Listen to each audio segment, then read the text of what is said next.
No, I'm not on Pandora, but I am in Los Angeles and I did just speak to James Cameron about the release of Avatar on DVD. In about 20 seconds, tell me about the release of the DVD and why on April 22nd. This is a time to drill. Well, obviously we're releasing the film in two tiers. Initially, we're going to do Avatar, just the film as it was seen in theaters. No special stuff, no supplement, and no trailers, no crap at the beginning. Just you put the disc in and watch the movie. And you know, I supervise the authoring of the disc masters, both for the DVD and for the Blu-ray, to ensure quality, color, vividness, and everything. And I think we're putting out a really, really good product that's going to be a good experience for people. Cut to November, we're going to have a multi-disc box set that's going to have a lot of supplemental stuff and additional scenes, probably up to, we're not even sure right now, but somewhere around 35 to 40 minutes of additional scenes. And you'll be able to select the kind of branched experience that you want, so you can watch a version that's 6 minutes longer, you can watch a version that's much longer than that, and then there'll be additional deleted scenes that don't really fit into the narrative anymore. From really early on. It'll be great. It'll be exactly what you want to see. But that stuff takes time. You can't have that right now. So for everybody that really just wants to have a hit of the Avatar experience right away and own it, that's what this first wave is about.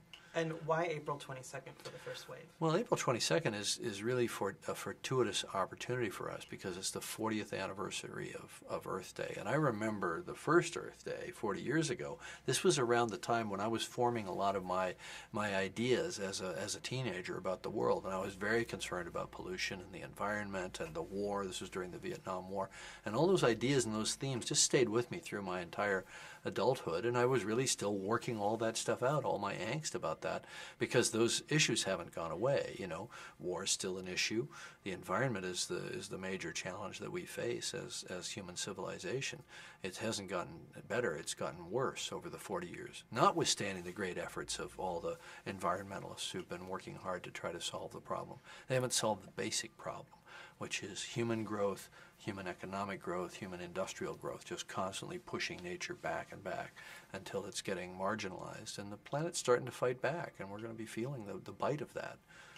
Now, we hear, me being the AP, we hear that there may be a re-release theatrically of the film this coming summer. Is there any truth to that? Yeah, there's some truth to that. That's something that we're seriously discussing. It came about because of the fact that we were sold out every screening, and even with added screenings at 1 a.m. for 2-hour and 40-minute movie in the IMAX theaters right up until the date that Alice in Wonderland came in and contractually took our place. So we know that people still want to see it and have that experience.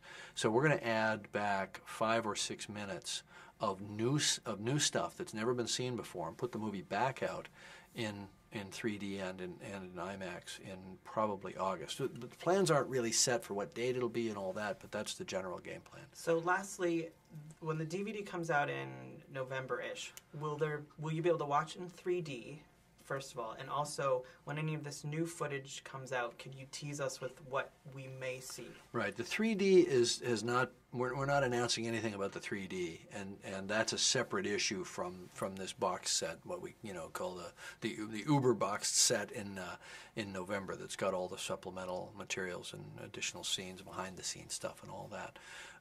And then the disc that you can get on Earth Day will be, a standard def DVD or a Blu-ray.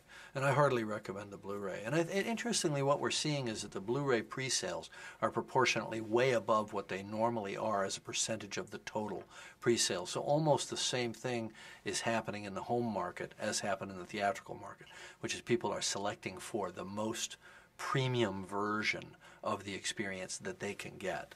So that's really cool. Oh, and just lastly, if you could tease me with what some of these extra scenes will be. Well, look, normally when they put in extra scenes, it's crap that shouldn't have been there in the first place. 2 people talking at a table, smoking a cigarette. It's not that kind of stuff. It's big, robust, visual, action stuff. And by the way, there's a couple of character moments as well, but mostly it's pretty strong visual stuff that we actually broke our hearts to take out of the film. And I think people will see that we're we're putting a lot of money into finishing these scenes because we took them out before they were done, and you're really going to get that sense of the big action adventure of Avatar, not that sort of sense that we're cutting to somebody talking on the phone in a phone booth or something. Awesome. Thank you, James. Yeah.